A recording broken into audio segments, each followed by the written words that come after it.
Absolute Martian Manhunter, one of the best breakout hits from the Absolute series, has finally been collected.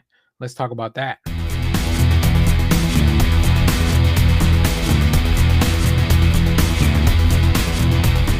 Hello, everyone. Dan here from the Next Issue Podcast. On today's video, we'll be doing a review for Absolute Martian Manhunter Martian Vision. This is the first volume of this series, finally collected. This was released on November 18 of 2025. So let's talk all about it. Absolute Martian Manhunter Volume 1 is easily one of the most inventive, striking books to come out of the Absolute universe so far. From the moment I opened the first issue, I could feel that Deniz Camp and Javier Rodríguez were not interested in retelling anything we've seen before. They're here to reshape the idea of the Martian Manhunter from the ground up. And what they deliver is a psychedelic noir thriller wrapped in a superhero shell, and it's absolutely flooring me. The story follows FBI agent John Jones, a very human investigator whose life is turned inside out. The moment an alien consciousness begins speaking inside of his mind. That presence calls itself the Martian. But what is it truly? We're still exploring that. As it pushes into his thoughts, the book becomes a swirling blend of cosmic horror and crime storytelling. I was definitely struck by how deeply Camp's writing resonates. He has a lot to say about identity, memory, fear, and how ideas take root within us, but none of it, however, feels heavy handed. It's all woven seamlessly into this narrative. You're pulled through the mystery, the character, the emotion, and the revelation, not really through the exposition. And that's what makes this so impactful. Volume 1 collects issues 1 through 6, each chapter pushing the concept further and further while grounding it in John Jones's lived reality. In the first issue, after an explosion, John starts experiencing these hallucinatory color smoke visions. The Martian voice seeps into his head, and in the final page, it uses this physical print trick that only works when you hold the comic book up to the light. So if you're reading this digitally, you may not get the full impact of this. That reveal genuinely surprised me. I love when books do that kind of stuff where you actually have to go out and buy the physical copy. It's the kind of ambitious storytelling, it's tactile, and we just don't get enough of that. Issue 2 expands on the idea of this Martian vision as John starts slipping into other people's memories and their emotional currents. It still reads like a detective story. There's definitely a mystery there, but now one filtered through this impossible perception. By the third issue, their stakes rise and there's a wave of unexplained arsons that Camp ties directly to the emotional and psychological disturbances ripping through the city. I love how he keeps the story intimate even as the threat grows. Every plot point still circles back to John somehow as he processes the Martian's influence. By issue 4, the temperature literally rises. A heat wave coincides with the rising violence, and the pressure fractures John's marriage in painful human ways. Rodriguez's art explodes here with color, reds, yellows, and heat distortion effects that feel like you're seeing emotions break through reality. By the fifth issue, the conspiracy deepens, weaving in blackouts, coordinated attacks, and a hint of a larger ideological enemy behind all this chaos. And then issue 6 brings the whole first arc to a mind-bending climax. It becomes a psychic confrontation where ideas take form as actual opponents.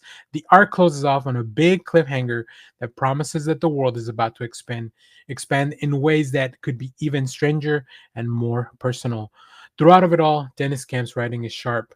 It's layered, incredibly thoughtful. He's saying something about identity fractures, about the way that trauma and memory can take a life on their own, and about how these ideas spread like a contagion. But he really puts all this inside of the gripping superhero noir plot. You feel the theme before you realize it. He's made you think about it. That to me is powerful writing. That's the kind of writing that stays with you after you close the book. And Javier Rodriguez's art, honestly, it is one of the most unique visual experiences on the shelves right now. It's vibrant, surreal, graphic, a symbol heavy. Every page feels like you're living in a diagram of John's mental state. Rodriguez uses color like a language, turning emotions into shapes, fears into patterns, memories into these kaleidoscopic bursts. I really can't stress enough how distinct this book looks. There is nothing in the Absolute universe, maybe nothing in DC right now, that looks or reads like this. What I especially love about how this book fits into the Absolute universe, this imprint is designed for bold reimaginings, darker twists, and bigger swings.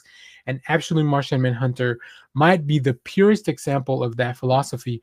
Instead of the traditional John Jones, the calm, compassionate, shape-shifting Justice League cornerstone, we get a very human John Jones whose sense of self is invaded by something alien and unknowable, that classic powers are reinterpreted through psychology rather than superheroics. Telepathy isn't just a power, it's a breach.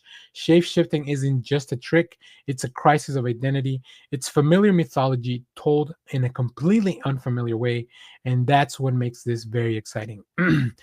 I've read many Martian Manhunter series over the years, and I think this one stands out because it dares to challenge what superhero comics can look like, how it can feel, how it can talk about inner life.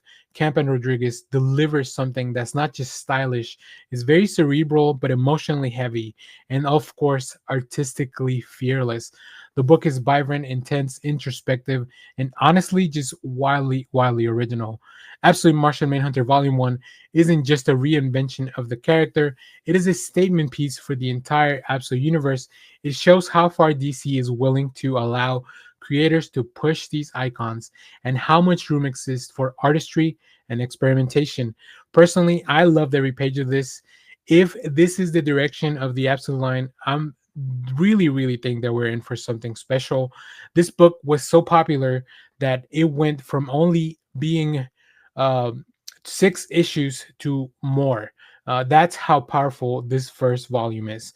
This is one of the most inventive books to hit the shelves in years, and absolutely one of my favorite releases of the Absolute universe. So, if I haven't sold you on that book yet, go read it for yourself. Go check it out and then come back and let me know your thoughts on Absolute Martian Manhunter. You can also follow us for more thoughts on more of the Absolute universe. We talk about a lot of the series here. I'm still catching up. I need to catch up on Superman and Green Lantern before we get some more, including Green Arrow, which is in the foreseeable future. And of course, kicking ass on the shelves every month. Absolute Batman, Absolute Wonder Woman, two of my favorite books of all time here from this Absolute line. Uh, as always, thank you for watching, everyone. Remember to share, like, subscribe, hit the bell so you know when we go live. That is most Saturdays, 10 a.m. Central Standard Time. And stay tuned. We have a lot more comic reviews, trailer reactions, TV recaps, all that fun stuff in the channel. Thanks for watching, everyone. Bye bye.